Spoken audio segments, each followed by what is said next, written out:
21শে জুলাইয়ের এই মুহূর্তে বিভিন্ন জায়গায় বিভিন্ন অনুশীলন কেন্দ্রে তৃণমূল কর্মী সমর্থকরা আসছেন। রাত পোহালে 21শে জুলাই, এবারের 21শে জুলাই অত্যন্ত গুরুত্বপূর্ণ, কারণ বিধানসভা নির্বাচনের আগে শেষ 21শে জুলাই। কতটা জনস্রোত দেখবে মহানগরী, এখনো পর্যন্ত তৃণমূল সমর্থক, তৃণমূল নেতৃত্ব তারা কি আশা করছেন?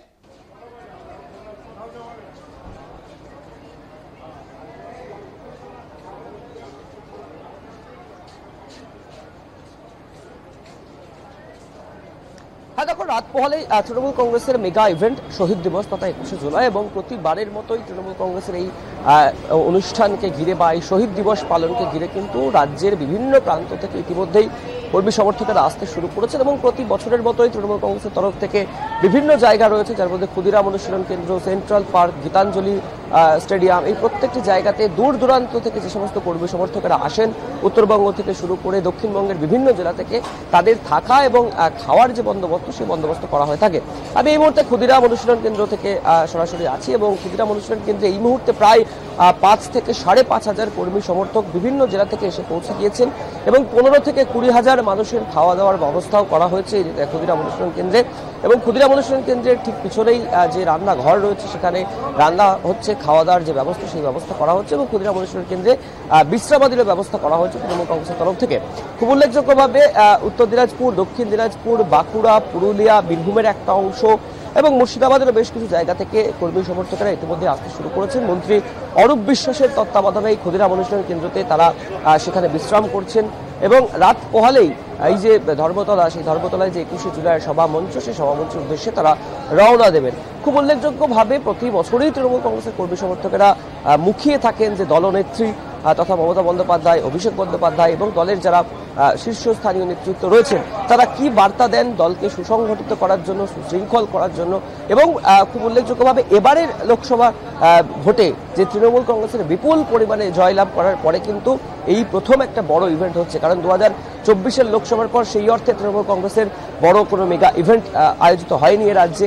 শহীদ দিবস কিন্তু একদিকে যেমন শহীদদেরকে স্মৃতির উদ্দেশ্যে তর্পণ করা হয়, শহীদ স্মৃতি স্মরণ করা হয়, একই সাথে জননেত্রী তথা মমতা বন্দ্যোপাধ্যায়ের যে বার্তা, সেই বার্তা শোনার জন্য কিন্তু মানুষ দলে দলে ভিড় জমান। এবং আগামীকাল অর্থাৎ সোমবার বেলা 12টা থেকে 1টার মধ্যে মুখ্যমন্ত্রী তার বক্তব্য রাখবেন, কিন্তু আজ থেকেই প্রচুর মানুষ আসতে শুরু করেছেন। তারা এখানে থাকবেন এবং এখান থেকেই তারা ধর্মতলা সভামঞ্চের উদ্দেশ্যে রওনা দেবেন। কি বার্তা দিতে পারেন এবারে তৃণমূল নেত্রী মমতা বন্দ্যোপাধ্যায় এবং অভিষেক বন্দ্যোপাধ্যায়? দেখো, যেটা তৃণমূল সূত্রে খবর পাওয়া যাচ্ছে যে যেহেতু 26-এর বিধানসভা নির্বাচনের আগে সেই অর্থে বড় কোনো ইভেন্ট এখনো তৃণমূল কংগ্রেসের তরফ থেকে নেই, এই 21শে জুলাইকে সেই ইভেন্ট হিসেবে ব্যবহার করতে চাইছেন তৃণমূল কংগ্রেস নেতৃত্ব। তার কারণ দূর দূর থেকে বহু মানুষ আসবেন, বহু নেতৃত্ব স্থানীয়রা থাকবেন, জেলা সভাপতি থেকে শুরু করে জেলার নেতৃত্বরা থাকবেন, রাজ্য নেতৃত্বরা থাকবেন, সাংসদ, বিধায়ক সকলেই থাকবেন। সেই জায়গায় দাঁড়িয়ে থেকে আগামী 26-এর নির্বাচনে কোন সুরে এগোবে তৃণমূল কংগ্রেস, কোন পথে হাঁটবে তৃণমূল কংগ্রেস, বিরোধীদেরকে জব্দ করতে ঠিক কোন কোন দাওয়াই দেবেন বিরোধী দলের উদ্দেশ্যে মমতা বন্দ্যোপাধ্যায়, সেদিকে কিন্তু সকলেরই নজর থাকবে। এবং খুব গুরুত্বপূর্ণভাবে চলতি সপ্তাহে আমরা যদি দেখি, গত শুক্রবার দুর্গাপুরে অর্থাৎ রাঢ়বঙ্গে সভা করেছেন প্রধানমন্ত্রী নরেন্দ্র মোদী। সেই সভা থেকে তিনি তৃণমূল সরকারকে কটাক্ষ করেছেন, তোলাবাজ, দুর্নীতি সহ একাধিক ইস্যুতে তিনি তৃণমূল কংগ্রেসের সরকারকে বিঁধেছেন।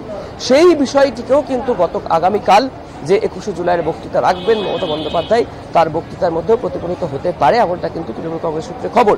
একই সাথে বিজেপি শাসিত রাজ্যগুলিতে যেভাবে বাঙালি মানুষজনকে বা বাংলা ভাষায় কথা বললেই যেভাবে বাংলাদেশি বলে দাগিয়ে দেওয়া হচ্ছে, তাদেরকে ডিটেনশন ক্যাম্পে পাঠিয়ে দেওয়া হচ্ছে, তাদের উপর অত্যাচার করা হচ্ছে, সেই ঘটনার প্রতিবাদ জানিয়ে আমরা ইতিমধ্যেই দেখেছি শহরের রাজপথে পা মিলেছেন মমতা বন্দ্যোপাধ্যায়। এবার 21শে জুলাইয়ের মঞ্চ থেকেও কিন্তু সেই ইস্যুতে সুর চড়াতে পারেন মমতা বন্দ্যোপাধ্যায়, এমনটাই কিন্তু তৃণমূল কংগ্রেস সূত্রে খবর পাওয়া যাচ্ছে। সব মিলিয়ে 26-এর বিধানসভা নির্বাচনে কিন্তু পাখির চোখ, এবং সেই নির্বাচনকে সামনে রেখেই আগামীকাল অর্থাৎ সোমবার 21শে জুলাইয়ের মঞ্চ থেকে দলনেত্রী কি বার্তা দেন, কোন পেপটক দেন, কোন দাওয়াই দেন এবং কোন পথে এগিয়ে যাবে তৃণমূল কংগ্রেস নির্বাচনে লড়াই করার উদ্দেশ্যে। একদমই অরিত্র, যেমনটা বলছো যে আগামীকালের 21শে জুলাই অত্যন্ত গুরুত্বপূর্ণ, এবং সে জায়গায় দাঁড়িয়ে এখনো শেষ মুহূর্তের প্রস্তুতির ছবিটা যদি দেখাও।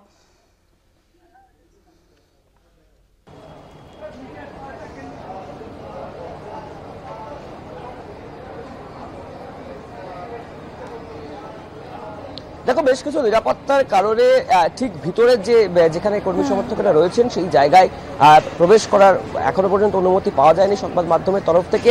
ভিতরে প্রচুর কর্মী সমর্থকরা রয়েছেন, যেহেতু পরিসরটা কম রয়েছে, অনেক কর্মী সমর্থক সেখানে এসে উপস্থিত হয়েছেন, সেই জায়গায় দাঁড়িয়ে থেকে এখনো পর্যন্ত অনুমতি পাওয়া যায়নি। পরবর্তী ক্ষেত্রে সমস্ত বিষয়টি সুশৃঙ্খলভাবে হয়ে যাওয়ার পরে তৃণমূল কংগ্রেসের তরফ থেকে বিষয়টিকে আরও স্পষ্ট করা হবে। এবং এই মুহূর্তে ঠিক যেভাবে ক্ষুদিরাম অনুষ্ঠান কেন্দ্রে প্রচুর কর্মী সমর্থকরা আসছেন, মন্ত্রী অরূপ বিশ্বাস রয়েছেন, তিনি সমস্ত বিষয়টি তদারকি করছেন। একদমই, এবং সে জায়গায় দাঁড়িয়ে 21-এর প্রস্তুতি যেমনটা তুমি বললে যে একেবারে চূড়ান্ত পর্যায়ে অর্থাৎ শেষ মুহূর্তের প্রস্তুতি চলছে, সেক্ষেত্রে অরিত্র আগামীকালের এই 21শে জুলাই থেকে তৃণমূল সুপ্রিমোর বার্তা তো অত্যন্ত গুরুত্বপূর্ণ, কারণ সামনে বিধানসভা নির্বাচনের নীল নকশা এই 21শে জুলাইয়ের সভামঞ্চ থেকেই তো প্রস্তুত হয়ে যাচ্ছে।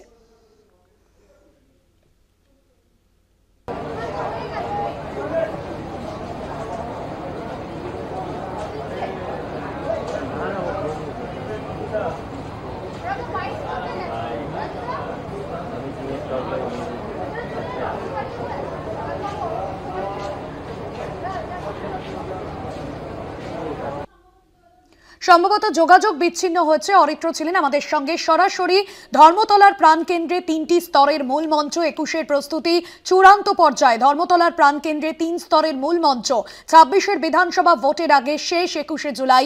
আর 21শে জুলাইয়ের মঞ্চ থেকে তৃণমূল সুপ্রিমো কি বার্তা দেন সেদিকেই নজর রয়েছে সকলের, সেই ছবি আপনাদের সামনে তুলে ধরলাম। অন্যদিকে ক্ষুদিরাম অনুশীলন কেন্দ্রে তৃণমূল কর্মী সমর্থকদের ভিড়, জেলার বিভিন্ন প্রান্ত থেকে সাধারণ মানুষ যেরকম আসছেন, তৃণমূলের কর্মী সমর্থকরা আসছেন, সেই ছবিও আপনাদের সামনে তুলে ধরলাম।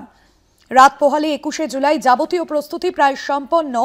ধর্মতলায় তৃণমূল কংগ্রেসের শহীদ দিবস উপলক্ষে ইতিমধ্যেই দূর দূরান্ত জেলা থেকে তৃণমূল কর্মী সমর্থকরা এসে পৌঁছেছেন।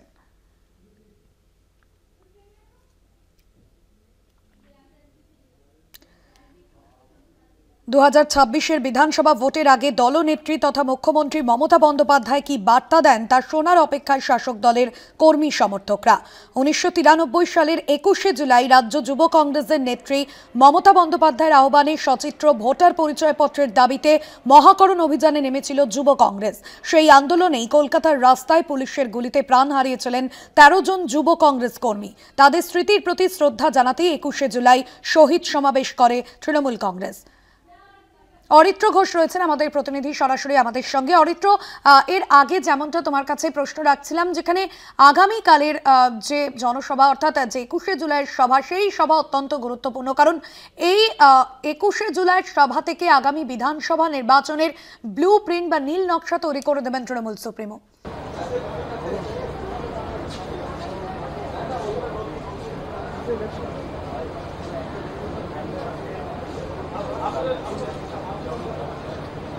দেখো, রাজনৈতিক দিক থেকে এই 21শে জুলাই সভার গুরুত্ব এবং তাৎপর্য অনেকটাই। তার কারণ 21শে জুলাই হচ্ছে 2026-এর যে লোকসভা 2026-এর মাফ করবেন বিধানসভা নির্বাচন রয়েছে, সেই বিধানসভা নির্বাচনের আগে তৃণমূল কংগ্রেসের একটা বড় মঞ্চ, একটা বড় ক্ষেত্র।